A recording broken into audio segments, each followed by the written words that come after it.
Hello, beautiful people.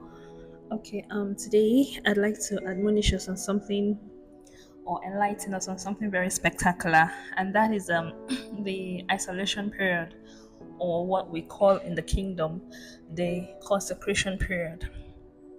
Okay, I know we've heard most people say or heard the quotes, trust the process. Okay, but some of us do not really understand what the process entails.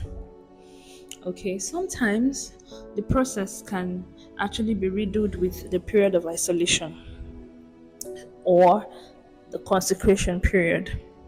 Now, the consecration period is a period where God separates you from the norm, where God separates you from the lifestyle you're used to or the people you're used to having around you and calls you to Himself by a way of aloneness.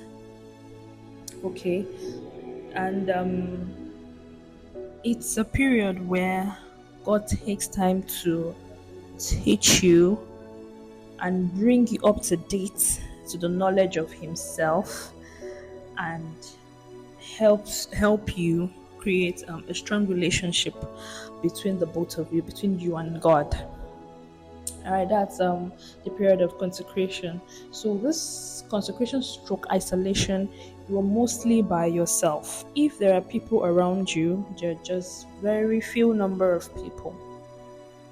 Now, some of us are very scared of this period of isolation because some of us do not like to be alone at all. Some of us are not used to being alone. But there are some other people like myself. We're very much used to being by ourselves. We don't have a problem with that. So, this period of isolation stroke consecration is one period that God uses to build us. Okay, He uses it to introduce our purpose to us. He uses it to sharpen us in a lot of ways, sharpen us in wisdom, sharpen us in discernment, in knowledge and understanding. Okay, this period of isolation stroke consecration is a period where God reveals things to you about yourself and about Him. Okay, brings you to knowledge about a lot of things and a lot of even people around your circle. All right. So, examples of people in the Bible that had to go through this period.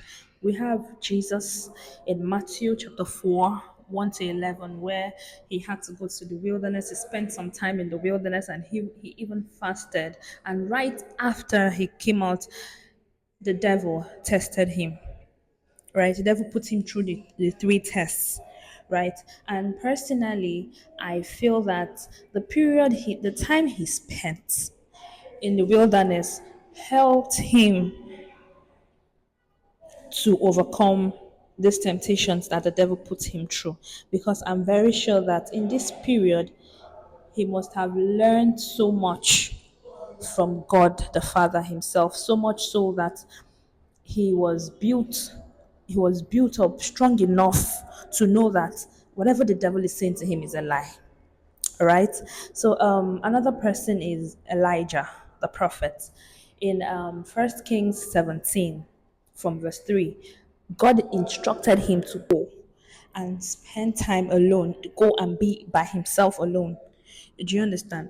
And something else you would notice during this isolation period is that is provision.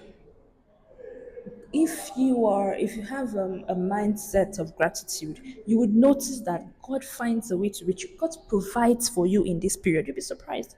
For instance, okay, let's say with Jesus, he was fasting, right? He had to fast for 40 days.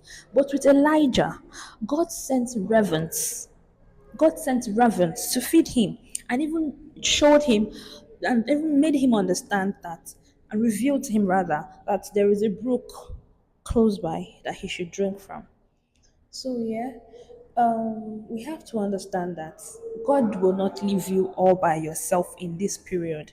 This period is necessary for everybody that want to be great. I'm not asking you to go into isolation, no, because you need people. No man is an island. You need people.